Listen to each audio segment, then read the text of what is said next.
this morning, Mendoza officially announced his eligibility for the 2026 NFL Draft, and he joins us right now. Fernando Mendoza, congratulations, Joe. Welcome.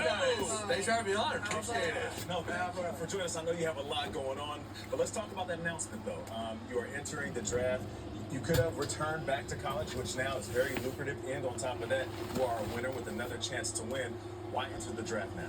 Yeah, like you said, who knows? NIL nowadays is crazy. You probably get a couple, cool NIL deals in the college town. Yeah. And kids are actually, funny enough, some of them are making more staying in college. Sure. Than going to the NFL. Yeah. So it's a crazy landscape nowadays. However, my parents, my mentors, and coaches, they told me, hey, it's time to go, pushing me out a little bit. Yeah. And were you at ready that point, to go? it's the right Were you decision. ready? Were you ready? I don't know if I'm ready. It requires such a new skill set. You need to have your mental game and physical game on a whole nother level. College is great. However, the NFL is just a monstrosity of another game. So I need to improve a lot. However, the people around me think I'm ready. I mean, Mr. Burleson, if you think I'm ready, You're ready, play bro. forward to NFL. You're ready, Mr. Burleson. Now let's welcome the Let's go. I know when I met him in the green, he said, Fernando "I was watching you when I was a Mendoza little kid." on I appreciate that. It makes me feel a little old, but I appreciate that. You know, it was interesting. He said that he didn't realize how big this was. I go, we're all talking about it, but Yes. your dad was saying you guys were in a bubble. You didn't realize this is so huge. When did it dawn on you how big this is? What's happening to you? Well, Bloomington, great city. Yes. And great town. It is like super college, super IU patriotic. And in that town, it's always crazy. It's been crazy since week one. And I didn't realize that. I thought it was just a Bloomington thing. I didn't realize that it was a national level. It's national championship. Sure.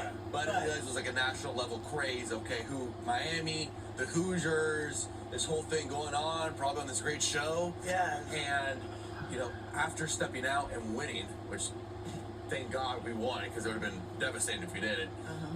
Downloaded social media, saw the YouTube videos. I'm like, wow, this is huge. Yes. This is huge. And I think it helped me because I was so laser focused and tunnel vision on the task at hand rather than getting caught up in all the externalities. But we were saying this as we were celebrating your win, that your personal story is so inspiring, not just to us, but to millions of people who are watching, not just Hoosiers. The love that your father has for your mom. One of the things that we learned is your father never stands when he's cheering for you. He sits because your mom is suffering from MS. Talk to me about what it was like for you to just lean at her side and show her that you just won the national championship. But that was my favorite moment of the game. I love the game. I love when you dove into the end zone, all that good stuff. But my favorite moment was head to head with your mom, your dad. It was so beautiful. Yes. What were you thinking? Yeah. So, my parents are so great, and they've taught me what true love is, There you what go. true commitment and true passion is, and I've, had the responsibility to carry that out, whether it's football career, as a son, as a brother, and to see them have that true love and commitment, and fight the battle and have the optimism they have every single day, it's inspired myself, and they've always harped on myself that although it's been a huge underdog story, hey, in our eyes, you're the top dog. You're the top dog. So it didn't bother you when you walked on at the University of Miami and how sweet it is to defeat Miami in the national. Oh no, it bothered me. It bothered me. I'm not gonna When say you I'm didn't some get- type of it didn't- emotionalist guy. Like it bothered me, and there was a lot of emotions, especially being at the game. Yes. Seeing people. A lot of people text me from home. Hey, I'm at the game. Looking up in the crowd, and like, wow, that's where I watched NFL games, a lot of University of Miami games where I had my face painted, going crazy for the Canes. There was a lot of emotions there. However, I know my why. I don't do it for the externalities or to prove Miami fans wrong. I do it to make my family proud. Yeah. Go ahead. Vlad mentioned your parents and what they have done for you, sacrificed for you. It didn't just stop when you got to college.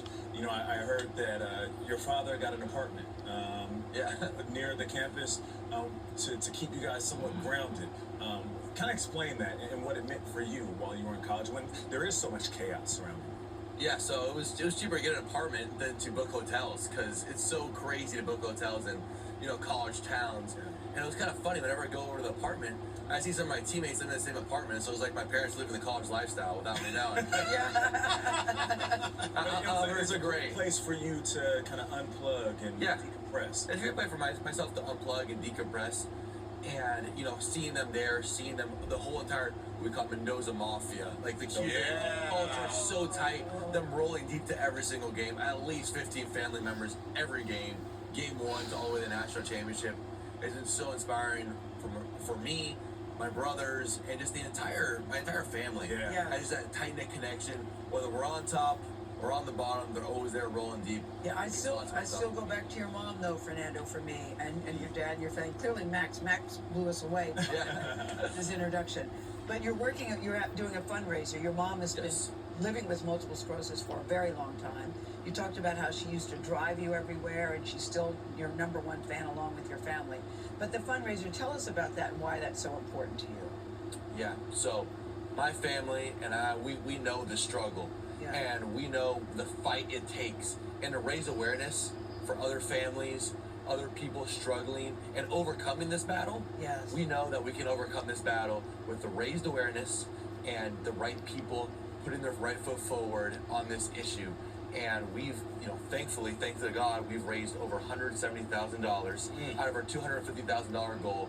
And, I can't shout out enough, the Indiana fandom, everyone that has donated. And after every game, I see it, increase. And I'm like, all right, we got to make the next game increase a little bit. Just do a couple more moves of you just diving into the end zone. Because when you went, I thought, is he hurt? Is he hurt? In that moment, what are you thinking? At that moment, it's a quarterback draw. Yes. And I'm supposed to run left. Yes. All of a sudden, I run right. It's like I missed the exit on Google Maps. I'm out of the way, and then I'm like a human pinball right. Look Reached out, and human instinct just took over there. It was a great play. I'm not much of a runner, so seeing that tell. as a passing quarterbacks always dream of having an epic run.